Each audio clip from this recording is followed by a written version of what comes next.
태풍 찬투와 코로나를 뚫고 올해도 어김없이 추석 명절이 찾아왔습니다. 우리가 추석이 되면 이런 말 자주 듣지요. 더도 말고 덜도 말고 한가위만 같아라. 가난하게 살아가던 사람들도 이 한가위 명절만큼은 배부르게 지낼 수 있었기 때문에 생겨난 말이라고 할 수 있겠습니다. 그러나 작년도 그렇고 올해도 그렇고 이 말하기가 참 어렵지요. 내년에는 마음 놓고 이 말을 할 수 있으면 좋겠습니다. 더도 말고 덜도 말고 한가위만 같아라. 이 코로나 확진자가 하루에 2,000명을 오르내리는 가운데 우리는 추석 명절을 맞이하고 있습니다. 수도권과 부산, 제주는 사회적 거리두기 4단계고요. 비수도권은 3단계죠. 나라에서는 이 사회적 거리두기 단계를 10월 3일까지 하기로 방침을 내렸습니다. 단 추석 명절 연휴 때는 살짝 느슨하게 해준다 그럽니다. 가족 8명까지는 모일 수 있게 한다. 조금 숨통이 트이긴 하지만 여기도 조건이 있지요. 8명 가운데 4명 이상은 코로나 백신 1차, 2차 접종을 다 마쳐야 한다라고 합니다. 그러니까 백신 접종을 마치지 않은 사람은 가족이라 하더라도 4명까지만 모일 수 있다라는 뜻입니다. 우리가 이런 방침을 잘 지켜야 되겠습니다. 명절에 가족끼리 마음껏 만나지 못해서 불편하긴 하지만 어쩔 수가 없는 일이지요. 그래도 요즘은 멀리 떨어진 가족들 얼굴을 명절 때만 보는 것이 아니라 가끔 볼 수 있어서 얼마나 다행인지 모르죠. 조금만 마음 먹으면 지금이라도 핸드폰 켜고 아들, 딸 얼굴을 보면서 안부를 나눌 수 있고요. 또 손자, 손녀 재롱도 자주 볼 수 있는 그런 시대입니다. 이런 시대가 이렇게 빨리 올 줄은 여러분은 알고 계셨습니까? 저도 몰랐습니다. 저희가 중고등학교 시절에 그런 말은 듣기는 했지요. 이 컴퓨터 시대가 온다. 전화기를 손에 들고 다니는 그런 시대가 온다. 듣기는 했지만 그런 시대는 뭐 아주 멀리 있다라고 생각했습니다. 얼굴을 서로 마주 볼 수 있는 영상통화 시대가 온다. 이런 말 듣기는 했지만 뭐 적어도 100년 이상은 지나야 하지 않을까 그렇게 받아들였지요. 하지만 우리 생각과 달리 그런 시대가 훨씬 더 빨리 왔습니다. 이제 웬만한 집에는 컴퓨터가 다 있고요. 인터넷 없이는 살기 힘든 시대가 되었고요. 스마트폰 없는 사람이 없는 시대가 됐습니다. 그런데 이런 시대가 갑자기 하늘에서 뚝 떨어지지는 않았지요. 이런 시대를 내다보고 발빠르게 움직인 사람들이 있었습니다. 들어보셨는지 모르겠지만 스티브 잡스, 또 빌 게이츠, 에릭 슈미트 이런 사람들 덕분에 우리는 지금 이 이른바 IT 시대를 살아가게 되었다라는 거죠. 이 사람들은요, 앞으로 컴퓨터 시대가 올 것이다. 인터넷 시대가 올 것이다. 스마트폰 시대가 오리라 내다보았고요. 그래서 이 시대를 움직이는 주인공들이 되었습니다. 그들은 새로운 시대가 오리라고 믿었고 그냥 앉아서 그 시대를 맞이하지 않고 일어나서 이 새로운 시대를 이끄는 사람들이 된 겁니다. 예수 믿는 우리도 알고 있잖아요. 앞으로 새로운 시대, 하나님 나라가 이 땅에 펼쳐지리라 우리는 알고 있는 사람들입니다. 또 믿고 있잖아요. 하나님 나라는 반드시 오게 되어 있다. 아직 세상 많은 사람이 믿지 않고 있지만 하나님 나라는 틀림없이 오고 있습니다. 우리는 그걸 아는 사람들이고 믿는 사람들입니다. 그렇다면 우리는 어떻게 해야 되겠습니까? 우리가 앞장서서 나가서 하나님 나라를 이끌어야 할 책임을 갖고 있습니다. 우리가 먼저 알았고 우리가 믿고 있기에 우리는 하나님 나라를 이루어가는 일꾼으로 살아가야 마땅하다라는 말씀입니다. 이 다가오는 하나님 나라는 지금 이 세상과 전혀 다른 새로운 나라입니다. 그 IT 이전 시대와 IT 시대 많이 다르지만 정말 엄청나게 달라졌지만 그러나 하나님 나라는 그보다 더 크게 다르다라는 말씀입니다. 우리는 이 하나님 나라가 이 땅에 뿌리 내릴 수 있도록 그 길을 잘 마련해야 된다라는 거죠.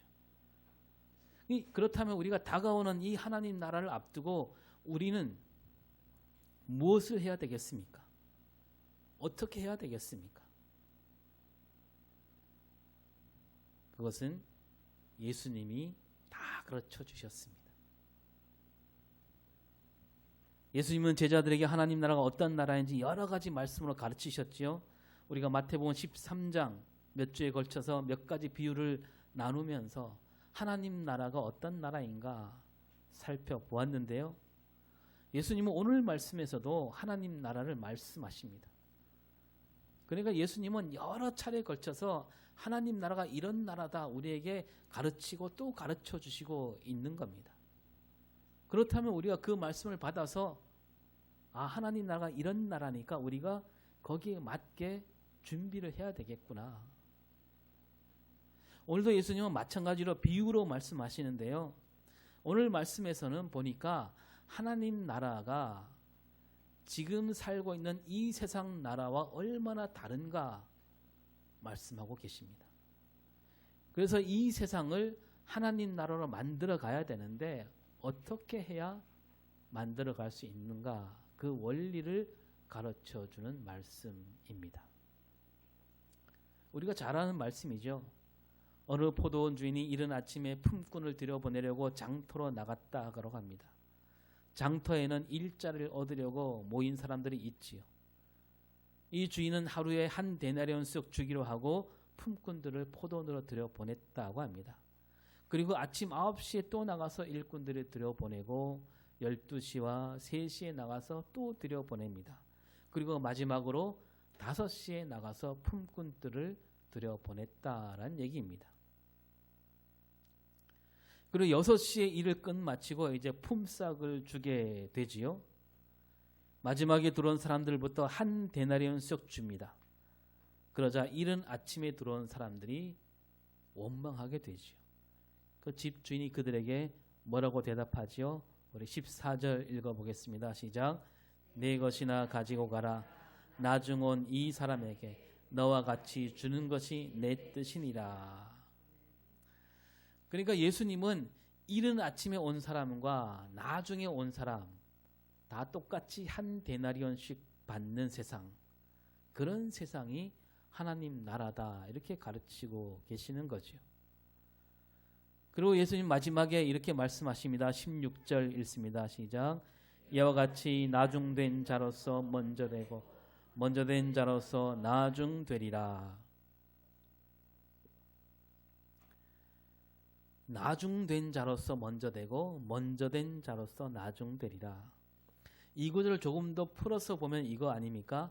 하나님 나라는 나중된 자가 먼저 될 수도 있고 먼저 된 사람도 나중될 수 있는 나라다.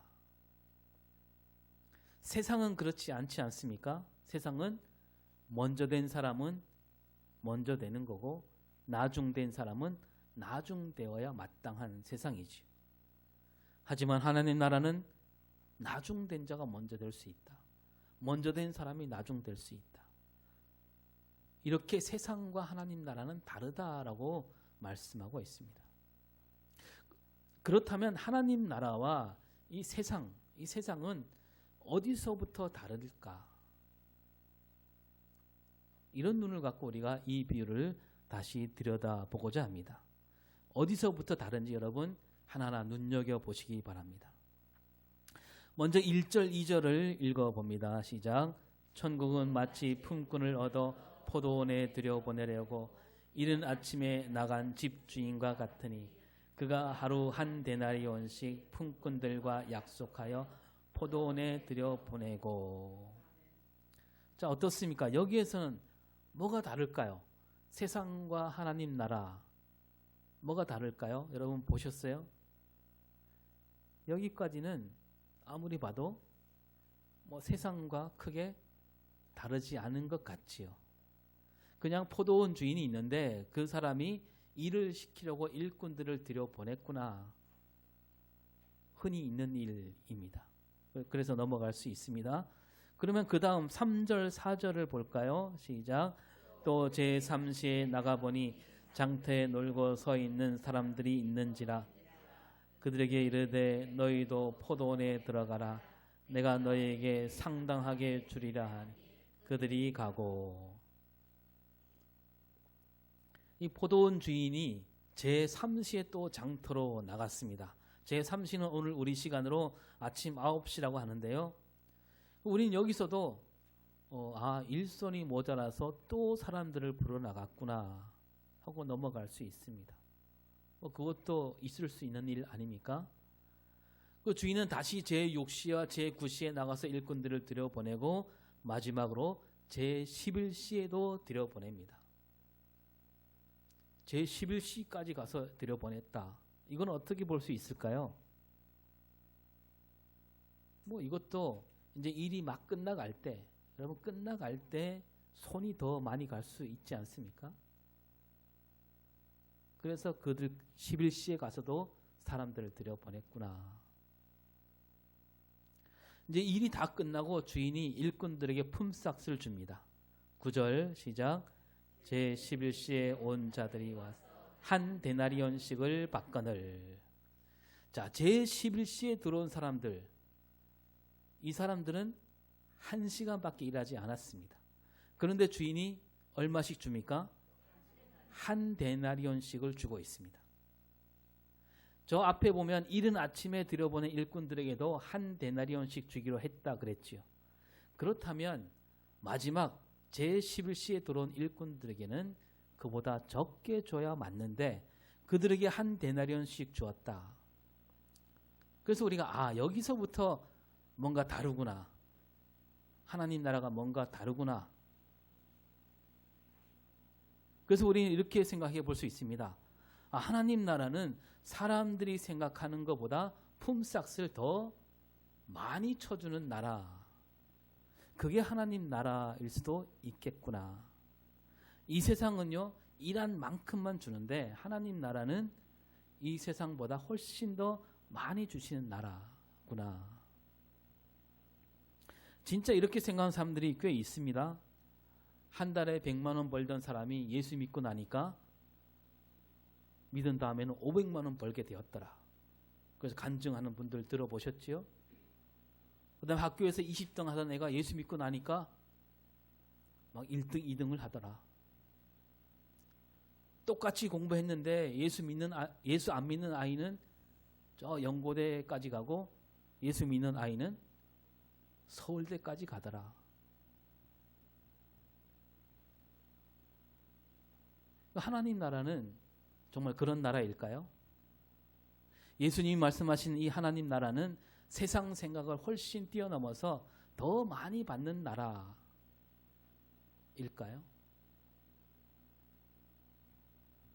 예수님이 그래서 이 비유를 말씀하시는 걸까? 그게 아니라는 게 그 다음 구절에서 바로 드러납니다. 10절 읽습니다. 시작. 먼저 온 자들이 와서 더 받을 줄 알았더니 그들도 한 데나리온씩 받은지라. 이 포도원 주인은 늦게 온 일꾼이나 일찍 온 일꾼이나 똑같이 한 데나리온씩 주었다고 합니다. 앞에 생각대로 하나님 나라는 우리가 생각한 보다 세상보다 더 많이 주시는 나라라고 한다면 먼저 온 사람들은 얼마 정도 받아야 합니까? 1시간 일한 사람에게 한 데나리온 받았다라면 세상 기준으로만 쳐도 2시간 일한 사람은 얼마? 2데나리온 줘야 되고 3시간 일하면 3데나리온 줘야 되고 또 아침 일찍 온 사람은 얼마나 일했습니까? 10시간 일하지 않았습니까? 10데나리온. 적어도 그 정도 줘야 계산이 맞지요. 그런데 하나님 나라는 달라야 하니까 세상 기준보다 훨씬 더 많이 줘야 마땅합니다. 하지만 이 포도원 주인은 1시간 일한 사람이나 10시간 일한 사람이나 똑같이 한 데나리온씩 주었습니다. 그 먼저 온 사람들이 가만히 있을 수 있겠습니까? 이 사람들이 어떻게 하겠습니까? 주인에게 따지겠죠. 따지는데 오늘 말씀해 보면 받은 후에 따집니다. 받기 전에 따지면 혹시 못 받을까 봐. 12절 있습니다. 시작. 나중 온 사람들은 1시간밖에 일하지 아니하였거늘 그들을 종일 수고하며 더위를 견딘 우리와 같게 하였나이다. 주인을 원망합니다. 여러분, 이 먼저 온 사람들이 하는 말 틀린 말인가요? 네, 맞는 말이죠. 먼저 온 사람들이 나쁜 사람들 아닙니다. 남을 해치거나 다른 사람을 괴롭히거나 빼앗거나 그런 사람들 아니었습니다. 그들 생각은 뭐예요? 그들은 그저 일한 대로 받아야 한다. 적게 일했으면 적게 받는 거고 많이 일하면 많이 받아야 한다. 그렇게 여기며 산 사람들입니다. 그래서 그들은 말하기를 포도원 주인 당신이 그런 상식을 깨버렸지 않느냐 이렇게 소리치고 있는 거죠. 여러분, 적게 일한 사람이나 많이 일한 사람이나 품삯을 똑같이 주는 나라가 하나님 나라라고 한다면 사람들은 굳이 하나님 나라를 기다리고 싶을까요? 하나님 나라가 되면 이루어지면 괜히 마음만 상하는 거 아닙니까? 하나님 나라보다 그냥 지금처럼 적게 일한 사람은 적게 받고 많이 일한 사람은 많이 받는 그런 세상이 더 낫다 이렇게 생각할 수 있지 않겠습니까? 예수님은 그런데 왜 이런 비유를 들어서 하나님 나라를 말씀하시고 있을까요? 좀 기왕이면 누구나 고개를 끄덕일 수 있도록 누구나 아무 불평 없이 원망 없이 받아들일 수 있도록 그런 비유로 말씀하셨더라면 더 좋지 않았을까? 자, 예수님이 그렇다면 무슨 뜻으로 이 비유를 말씀하시는지 우리가 조금 더 따라가 보겠습니다. 원망과 불평을 내뱉는 이들에게 포도원 주인이 말합니다. 13절 시작. 친구여, 내가 네게 잘못한 것이 약속을 하지 아니하였느냐. 앞에 먼저 온 사람들이 상식을 말했잖아요. 적게 일한 사람보다 많이 일한 사람이 더 많이 받아야 상식이다. 그러자 주인도 상식을 말합니다. 내가 너희들과 처음에 얼마 주기로 했느냐? 한 데나리온씩 주기로 하지 않았느냐? 그러니 나는 너희들에게 약속을 지켰다. 이거죠. 뭐 세상 가치관대로 따지면 네 말이 틀리지 않을 수 있다. 그러면 정말로 세상 가치관대로 따진다면 내가 너에게 한 데나리온씩 주기로 하지 않았느냐? 그 약속을 지켰으니 이게 뭐가 잘못이냐? 이렇게 되묻고 있는 겁니다. 만약에 주인이 처음에 약속하기를 너희들이 지금부터 일하면 일한 만큼 주겠다 라고 약속을 하고 나중에 온 사람과 처음 온 사람하고 똑같이 품삯을 주었다면 그 주인 잘못이 크다고 할 수 있겠죠. 공정거래위원회나 법원에 고소할 수도 있습니다. 하지만 주인은 처음부터 뭐라고 했습니까? 한 데나리온씩 주기로 했습니다. 그래서 세상 상식으로, 법적으로, 도덕적으로 문제가 없다는 거죠. 먼저 온 사람들은 할 말이 없게 됩니다. 그리고 포도원 주인이 14절에서 이렇게 말하지요. 시작. 네 것이나 가지고 가라. 나중 온 이 사람에게 너와 같이 주는 것이 내 뜻이니라. 나중 온 사람에게 너와 같이 주는 것, 너처럼 한 데나리온 주는 것이 바로 내 뜻이다. 이 말에서 우리가 뭘 알 수 있겠습니까? 이 포도원 주인은요, 처음부터 이런 뜻을 갖고 있었다는 얘기입니다. 한 데나리온씩 주겠다. 누구든지. 포도원에 들어와서 일한 사람에게는 누구든지 한 데나리온씩 주리라. 이런 마음으로 사람들을 불렀다는 얘기죠. 이렇게 보니까요, 이 포도원 주인이 처음부터 뭔가 남달랐습니다. 우리가 앞에 쭉 훑어보았지만 다시 이 비유를 들여다보면요, 포도원 주인 마음이 엿보입니다. 여러분 처음으로 다시 돌아가서 1절 2절을 읽어볼까요? 시작. 천국은 마치 품꾼을 얻어 포도원에 들여보내려고 이른 아침에 나간 집주인과 같으니 그가 하루 한 데나리온씩 품꾼들과 약속하여 포도원에 들여보내고. 여러분 포도원 주인이 왜 품꾼을 얻었다라고 되어 있습니까? 포도원 주인이 일을 시키려고, 포도원에 일이 너무 많아서 품꾼들을 불렀다 이렇게 되어 있습니까? 뭐라고 되어 있나요? 예, 잘하시네요. 포도원에 들여보내려고 품꾼을 얻었습니다. 또 3절 볼까요? 3절 시작. 또 제3시에 나가보니 장터에 널고 서 있는 사람들이 또 있는지라. 포도원 주인이 제3시에 또 나갔습니다. 또 나갔더니 장터에 사람들이 또 있더라. 일자리를 얻지 못해서 서성거린 사람이 또 있지는 않을까, 이런 마음으로 포도원 주인은 장터로 나갔다는 얘기입니다. 역시나 거기에 또 사람들이 있었다.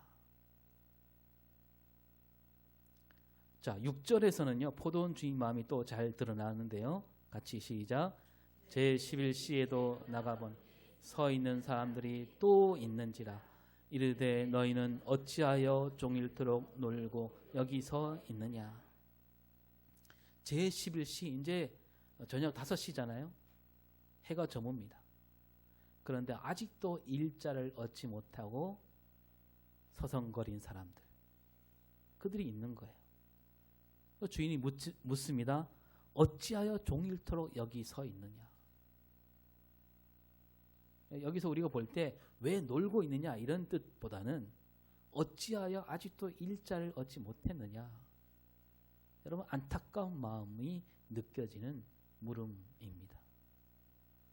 그래서 이 사람들이 말하죠. 7절에 시작. 우리를 품꾼으로 쓰는 이가 없음이니이다. 아무도 자기들을 품꾼으로 쓰는 사람이 없었다.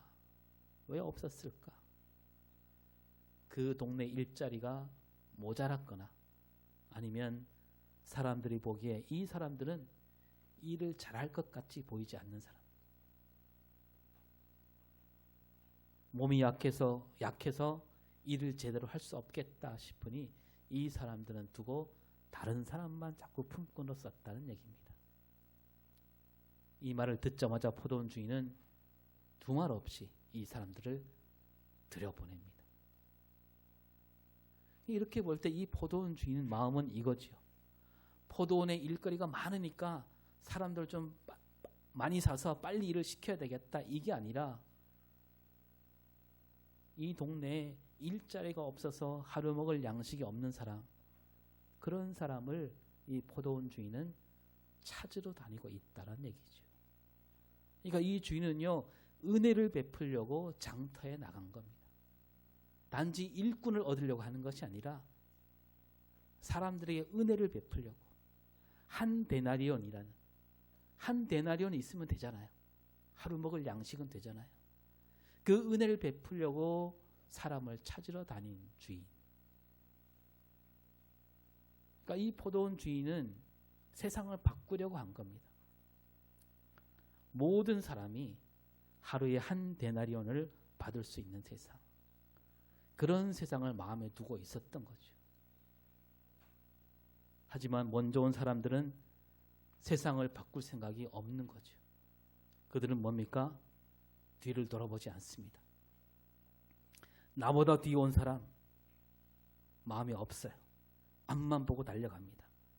능력이 없으면 없는 대로 살아야 한다. 돈도 실력이다. 이런 생각. 포도원 주인은 이 먼저 온 사람들 생각을 바꾸려고 합니다. 그래서 어떻게 합니까? 나중에 온 사람들부터 품삯을 줍니다. 여러분, 먼저 온 사람들부터 주고, 그 먼저 온 사람들 한 데나리온씩 주고 그 사람들이 돌아간 다음에 나중에 온 사람들에게 한 데나리온씩 주면서, 야, 아무에게도 이만큼 받았다고 하지 마라. 그렇게 할 수도 있지 않겠습니까? 하지만 주인은 굳이 먼저 온 사람들이 보고 있는 자리에서 나중에 온 사람들에게 한 데나리온씩 주고 있습니다. 뭡니까? 봐라, 나는 세상을 바꾸려고 한다. 그 뜻을 내비치고 있는 거죠. 세상 가치관이 아니라 하나님 나라 가치관을 보여주고 있는 겁니다. 하나님 나라는 어떤 나라이냐? 은혜를 베푸는 나라다. 이 가치관을 보여주고자 그렇게 한 겁니다. 그리고 여러분, 먼저 온 사람들이 원망할 때 주인이 뭐라고 말합니까? 13절 앞부분만 읽으면 시작. 내가 네게 잘못한 것이 없노라. 포도원 주인이 이 사람들에게 뭐라고 불러요? 친구요, 이렇게 부릅니다. 나는 너희들을 품꾼으로만 보지 않는다. 친구로 여긴다. 원망하고 있음에도 친구라고 부릅니다. 그러니 너희들도 저 나중에 온 사람들, 그들을 친구로 여겨야 마땅하지 않느냐. 그들을 친구로 여긴다면 그들이 한 데나리온씩 받을 때 같이 기뻐해줘야 마땅하다. 그 일자리가 없어서 하루 종일 헤맸던 사람, 그 사람들이 비로소 일자리를 얻었고 마침내 한 데나리온을 받았다. 이제 그 가정도 하루를 넘길 수 있겠구나. 같이 기뻐해야 되지 않겠느냐. 너희들도 나와 같이 세상을 그렇게 바꿔보면 어떻겠느냐.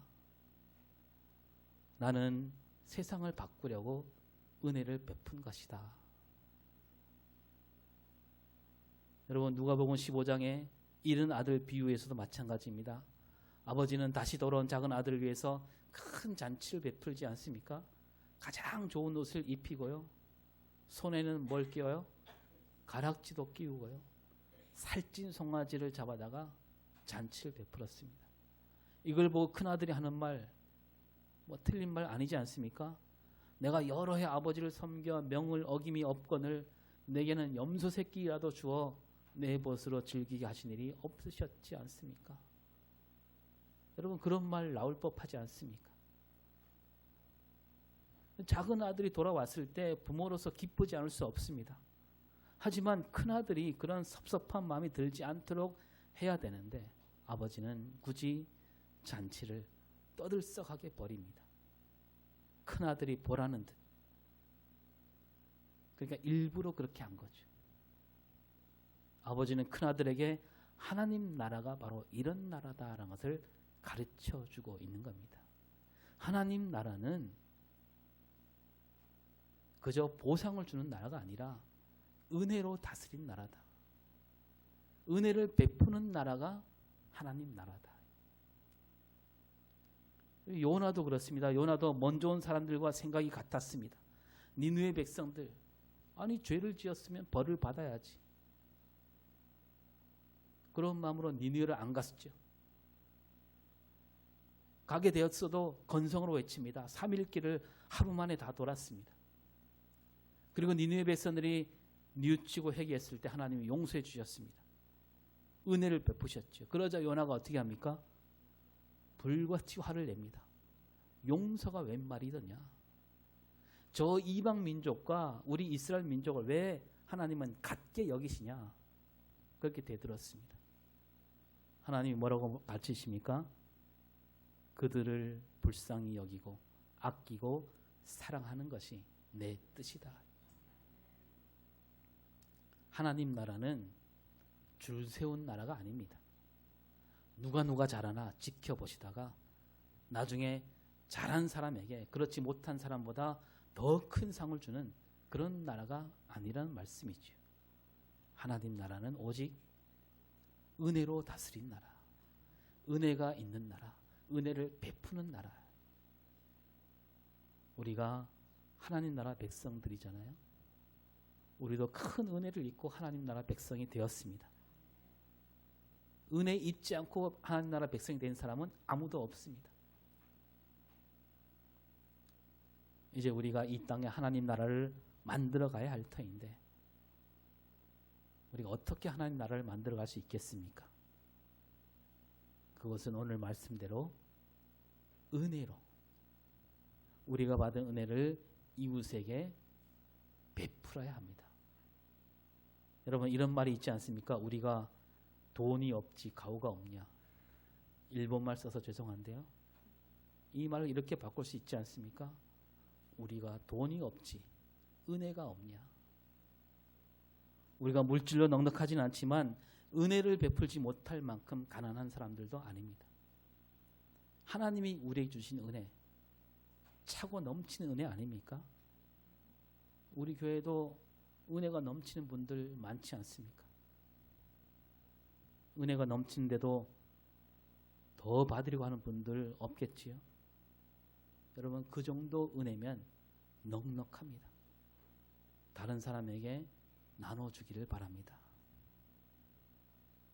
오랜만에 이렇게 인사할까요? 집사님, 오늘 제가 받을 복까지 다 받아가십시오.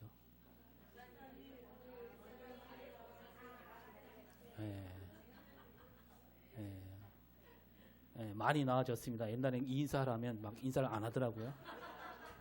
왜 내 복을 딴 사람에게 주냐. 하나님 오늘도 우리를 은혜로 부르셨습니다. 이 은혜로 우리가 세상을 바꾸어가는 저와 여러분이 되기를 바랍니다. 기도하겠습니다. 하나님 우리는 은혜를 입어서 말로 다 할 수 없는 은혜를 입은 하나님 나라 백성이 되었습니다. 은혜를 입은 사람으로서 은혜를 베푸는 삶을 살게 하여 주시옵소서.